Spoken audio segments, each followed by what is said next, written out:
basic podcast settings for getting that kind of NPR sound that has that Neumann U-87 roll-off, so it's not as bassy, so it's not as rumbly when you're driving a car and listening to podcasts or just having earbuds on out in life. It's counterintuitive, but too much bass is actually not desired.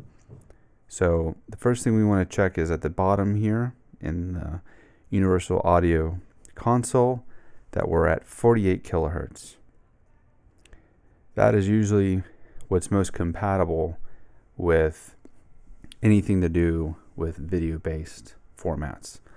You're going to see a lot of options here. 44.1 is common for CDs and audio only and straight up podcasts such as NPR, but it's 48 kilohertz that is just better to set it on because it's going to be more compatible when you connect to apps such as Zoom or any format at all that might have a camera on or be synced up with video later or added onto like a YouTube podcast, for example. So I recommend this being on 48 is the very first thing you can set it to.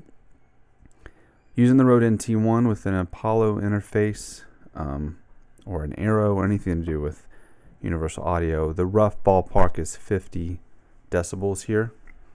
So 50 dB is good to set it on. The other thing you want to do is go all the way down here to the bottom and click Settings, and this should bring up something here.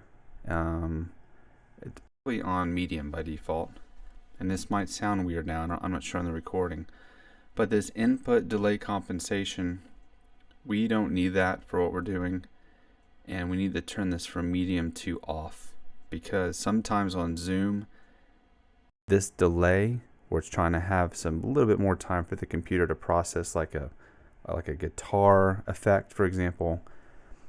This delay with what we're doing with vocals only can actually make it sound like you're underwater, and it sounds pretty bad on Zoom, so we want to make sure this is off, and that should be at 48 there. So that's the baseline settings, and then we're just going to add one effect. So here under inserts there's a plus button, and we click that, and underneath all of these plugins here, we're going to scroll down to O for Oxford. There's a lot of different Oxfords, but we want to click on Oxford EQ. Okay. By default, it might be turned on or off, I'm not sure, but make sure that this power button is turned on and it's orange. And we're going to do one simple thing that doesn't take any presets anymore to load in. What we want is this kind of roll off from 1000 down to around 50, the kind of a curve that cuts all this bass off.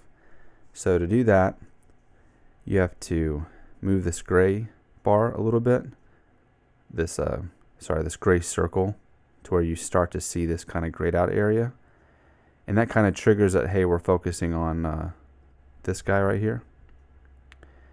And let me see one thing. You might be able to just click it, and without having to drag that at all, that would be a lot easier to see actually. Let me see. Yeah, sorry. You don't even have to click that thing. So click this LF button, okay? Enables a filter, and there's a lot of numbers here.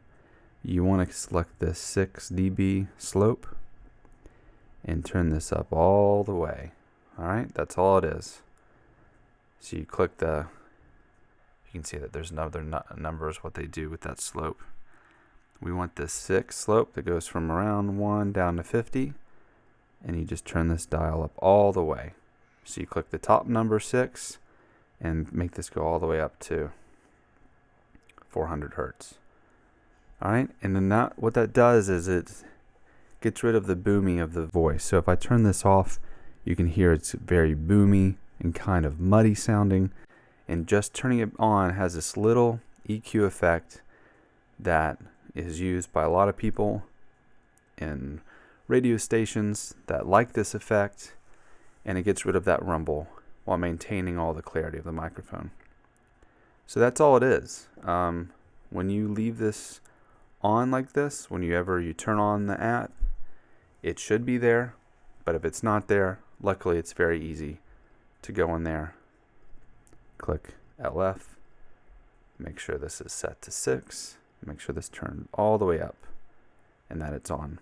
And that should, if everything is connected right, should be able to go through your live apps and have this roll-off recorded into other apps such as Zoom or Zencastr or Riverside and all sorts of other audio outputs. So that's the tip on the universal audio interfaces.